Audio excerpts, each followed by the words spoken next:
Welcome to Ready to Derive. In this video, we will explore the basics of differential equations.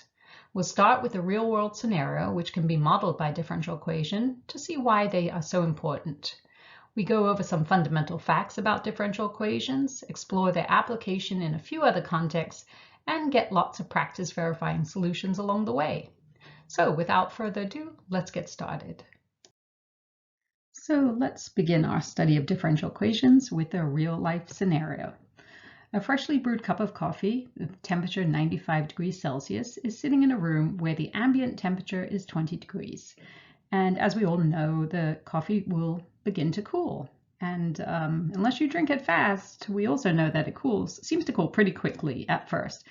So we have a law, Newton's law of cooling, which actually accurately describes how the temperature cools. And it states that the rate at which the coffee cools is proportional to the temperature difference between the coffee and its surroundings. Now, if you recall, proportional relationships were always of the form y equals k times x.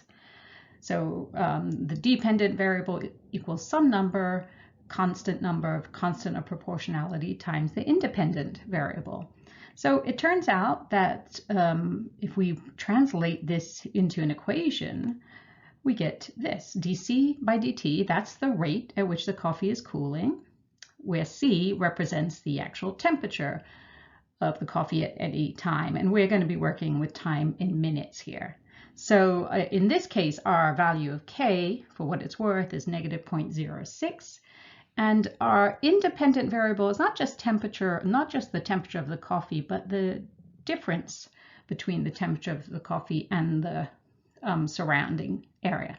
So this is a differential equation, and to understand it a little better, we might just analyze it for a few values of c and see what we get. So let's think about when the temperature is 90 degrees. If we plug into the formula, we get 0.06 times 90 minus 20 is 70, and that would come out to negative 4.2. And because we're dealing in minutes, that means that the temperature is dropping by about 4.2 Celsius per minute. Now, what happens at 60?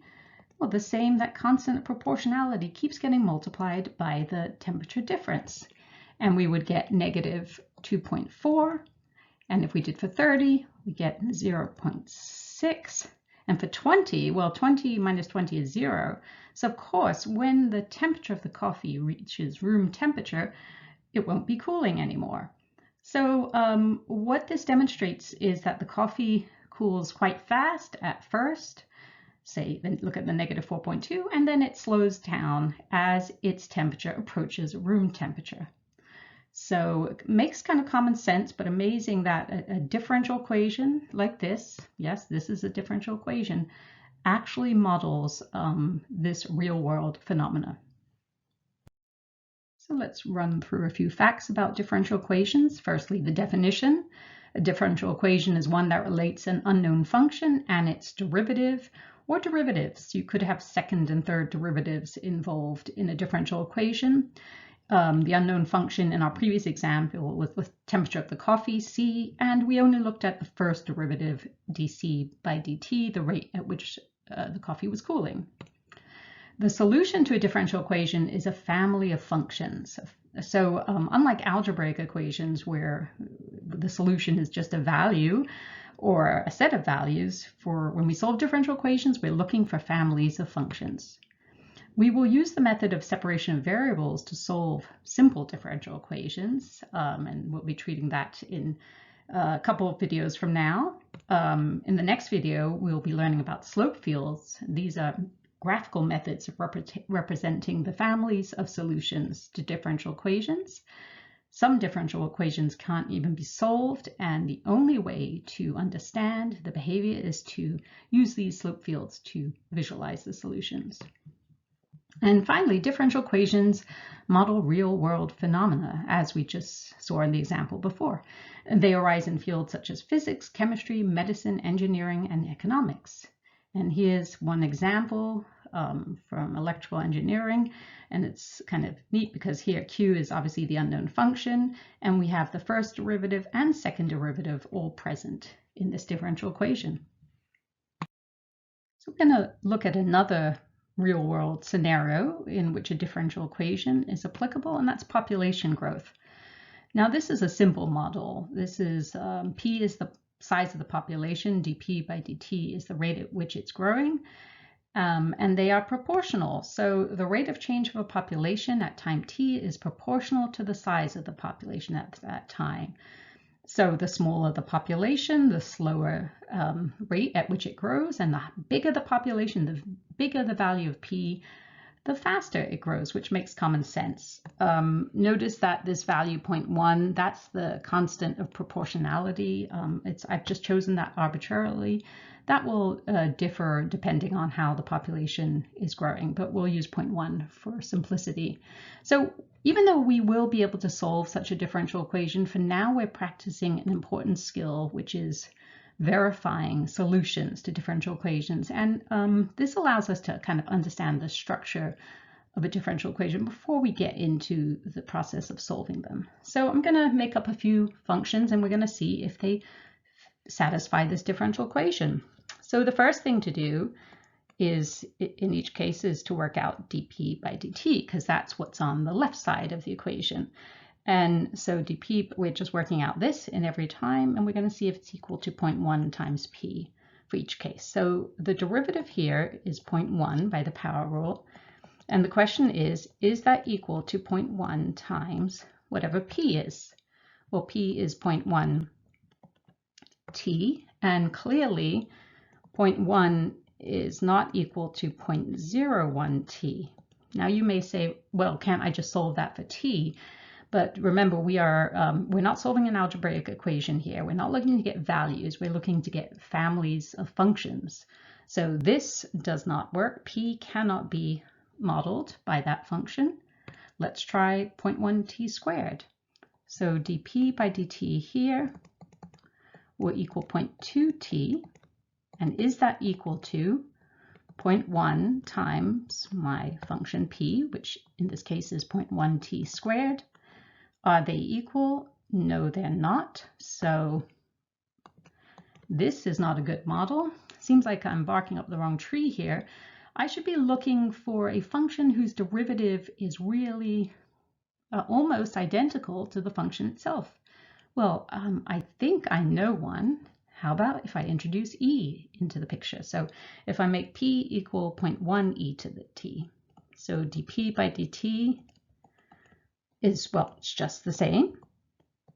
And is that equal to 0.1 times p, which in this case is 0.1 e to the t?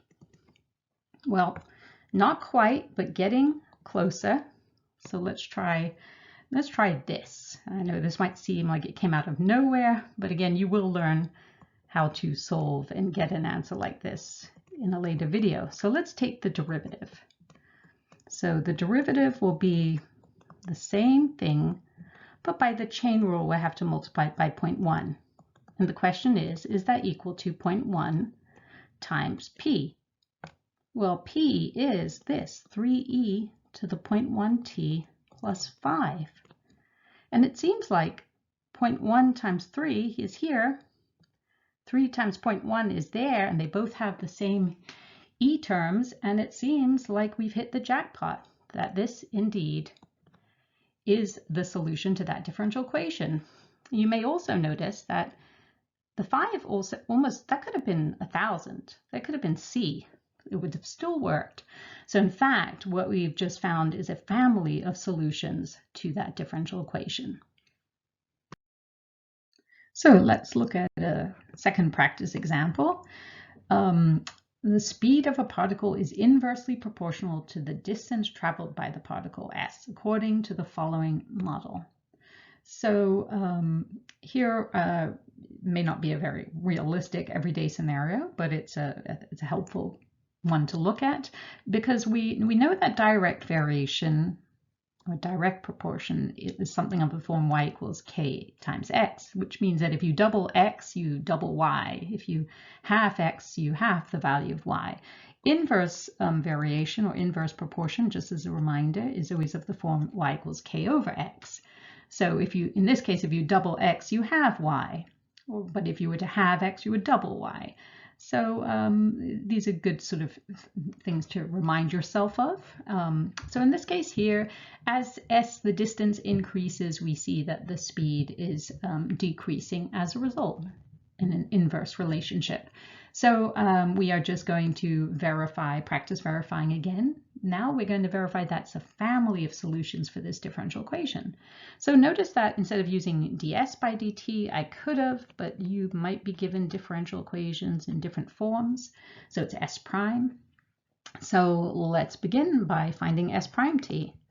So it would be helpful to think of this as raised to the half power. So this is really 6t plus c to the half. And if we take the derivative, it's a half 6t plus c to the minus a half times 6 by the chain rule. And if we tidy that up a bit, we'd get 6 up there over 2 6t plus c to the half. And simplifying it down a little more and rewriting the half as a radical, we would get this. Well, that's the left-hand side. That's s prime t. So we've just figured out this side. So now let's look at what 3 over s is. Well, 3 over s would be 3 over what is s? S is rad 6t plus c. And we can verify that these two are the same. So that indeed is a family of solutions to this inverse proportional relationship. For the third practice problem, let's return to the cooling coffee scenario and recall the differential equation that modeled the rate at which the coffee was cooling. And we are going to verify that this is a solution to this differential equation. So in terms of organizing, let's see, first we'll get rid of that there. It might be helpful to just sort of have dc by dt on one side and then negative 0.06 c minus 20 on the other, because it's a little more complicated. And dc by dt, so the 20, when you take the derivative of that, would disappear, and you'd get left with 75 e to the minus 0.06t times negative 0.06. And here we would get negative 0.06. And what is c exactly? So c is 20 plus 75e to the minus 0.06t. And we have to minus 20. And these would cancel. And we'd get left with this, which is indeed the same. So that is a differential, that is the solution to this differential equation. And just for a last look, if we graphed c, it would look like this, which makes sense if we notice that early on dc by dt is the rate at which it's cooling. We see here it starts at 95 and then it cools very fast. But as the temperature of the coffee gets closer and closer to room temperature, the difference in temperature is narrow. Of course, the rate at which it cools slows down. So for our last practice problem, we'll take a scenario that doesn't really have much context, but it does have a second derivative in it, which is good practice. So we want to verify that y equals x cosine x is a solution to that differential equation. So obviously we'll have to find the first derivative before we find the second. So by the product rule, right, so we're going to make this is going to be f and g will be cosine x. It'll be the derivative of the first times the second plus x times the derivative of the second function. So cosine x minus x sine x. And for the second derivative, well, the derivative of just cosine x is negative sine x. And the derivative of x sine x will have to do, so the derivative of this will have to do the product rule again. So it will be sine x, in this case, plus x cosine x. Let's tidy that up a bit. Negative sine x minus x cosine x, which is negative 2 sine x minus x cosine x. So let's put that all together. So we're going to have y double prime there. Let's put y there and 2 sine x, and let's just replace. Is this going to be equal to 0? So y double prime, the second derivative is this, 2 sine x minus x cosine x plus y we have just as x cosine x, and then this 2 sine x will just bring down, and we see that conveniently these cancel, and we are indeed left with 0. So we did verify that that is the solution to the differential equation given. And that brings us to the end of this lesson. I hope you found it helpful, and if you did, please do click like and/or subscribe to my YouTube channel, Ready to Derive. Thank you.